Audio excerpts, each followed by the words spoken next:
you did not listen to the tips I gave in this video. You completely overspent in December, and as a result, you are now finding yourself in the midst of the January blues, or as some people like to call it, the January money hangover.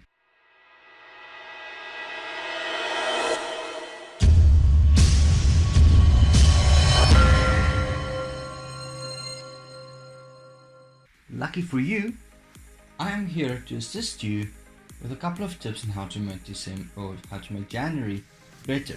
Before we start, on the odd chance that you are one of those people that actually took my advice in that video and listened to what I said and implemented with your budgets and how to not overspend and spend cleverly, you would find yourself in a comfortable situation right now without having to worry too much about what's happening in 3 weeks time at the end of January. And if that is the case, you should be CEO of a company because you listened to the accountant. Well done. So if you did not and you find yourself in a bit of trouble, let's give you a couple of tips on how to get through the 3 months of January. Alright, so the first one is start budgeting. You likely didn't budget in December, so start budgeting. This will not only help you with January, this will help you with 2019 year as well, and in general your entire life. So start budgeting. Tip number 2, if you've already started budgeting, for example, you took my advice in the last video, you had a budget for December, or you even started budgeting a year or two ago, things change. Life happens, life changes, so your budget should change as well. So this would then be a very good time to review your budget, refresh it, take a fresh look at it, make sure that you are aware of what's going on in the budget and how to respond to things that are changing. Again, sorry for the change in light. It seems to be a funny, overcast day with the sun coming through at times. So you might see me light up bright and shiny at some points, and other times you might find me a bit down in the dumps when it's cloudy and the cloud moves in front of the sun kind of thing. So sorry about that. Okay, so a budget, tip number 3. A budget is worthless if you don't stick to it. Stick to the budget, right? Budget for what you want, review the budget, stick to the budget. Let's say you've got a very nice Christmas gift, right? Beautiful thing that you are likely never going to use. You like it very much, but it's unlikely that you're ever going to use this thing, or it's something that you might not even like that much to start off with. Sell it. Go to a pawn shop.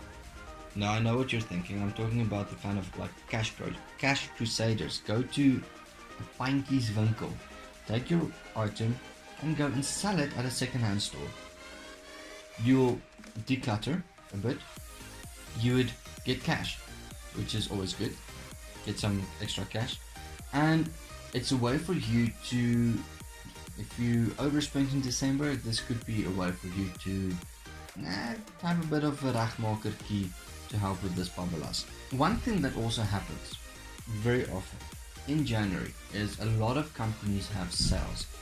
There's been, after Christmas and after the holidays and all of that, a lot of companies bought extra stock and now they don't have customers for those stock. So they kind of like over budgeted, overproduced and over ordered, so they have surplus stock. This often gets sold at a discount, so go and take a look at those sales. If you need something, quite often stationery, the back to school items will not be part of those sales. Actually, they will be premium priced at this time of year, but you can take a look at these kind of sales where you can find things that you might need to replace, and this would be very useful. Also, keep an eye on grocery store sales ad bookies, those little booklets that come in the newspaper or that if you walk into the store, they're right there in the trolley or in this little basket. Take a look at those things, keep an eye on them, because quite often when you go to a grocery store, some of the items on your list might be giving that discount. So if you take just that specific product or that brand, you could save up to 10 or 20 bucks for that item, which could help. This is January, every cent counts. Okay, so also bearing in mind that if you need something, you can't find it in a January sale or in a store sale. When you take your buck or whatever to the bankierswinkel, to the pawn shop, take a look. If there's something you need, holiday returns often mean that other people have a brand new unused item that they're not going to use, they don't really want it, so they came and sold it. And if it's something that you might need, you will get this then at a significantly reduced price. So very good idea to take a look at that and then go for those options, but only if you need that option. Let me repeat, only if you need it. Okay, so when you do go and buy, next step, I think this is now number 7. When you do go and buy an item at a store, pay cash as far as possible. And I don't mean physically cash, walk around with a lot of cash. I mean, don't buy on credit. No, this is January. Don't buy on credit. Debit card, cash in your bank account, or physical cash in your wallet that you walk around with. Use that as far as possible. Why? Simple reason. Save your credit and the cost of the credit, the interest that I spoke about in December. Save that for the worst case scenario. This would be a very good idea to have that worst case scenario credit facility available, but don't use it yet. Okay, if you get to the end of January and you have to use your credit because you've already spent January's salary buying food for Christmas, that's a different story. But this is the first week of January. Don't buy on credit now. Save it as far away as possible. Then also take a look at your grocery bill. Eat what is in season. Quite often out of season items will be available at a premium, so only use what is in season, or only eat what's in season, but again within moderation. For example, I know cherries is in season right now, but they're expensive foods, so this isn't applicable to everything. Find out what's in season in your area, take a look at that. It's worthwhile to investigate, and quite often it will become cheaper. When you go and you sell your unwanted Christmas gift, and you go and sell an old, let's say, computer screen, because you got a new one for Christmas and you want to go and sell the old one, take all of this money and put it away. Save it.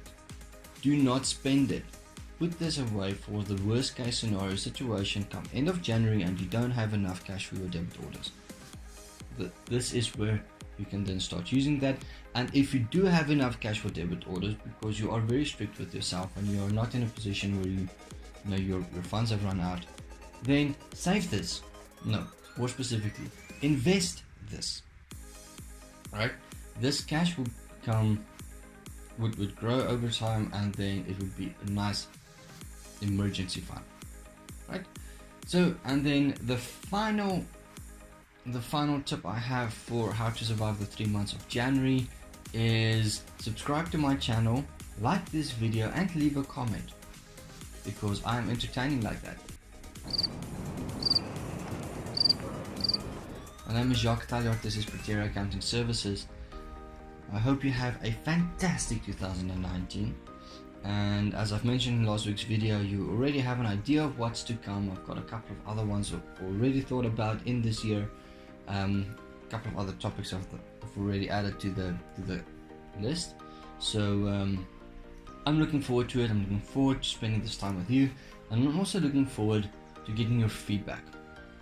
And may 2019 be a year with which you actually identify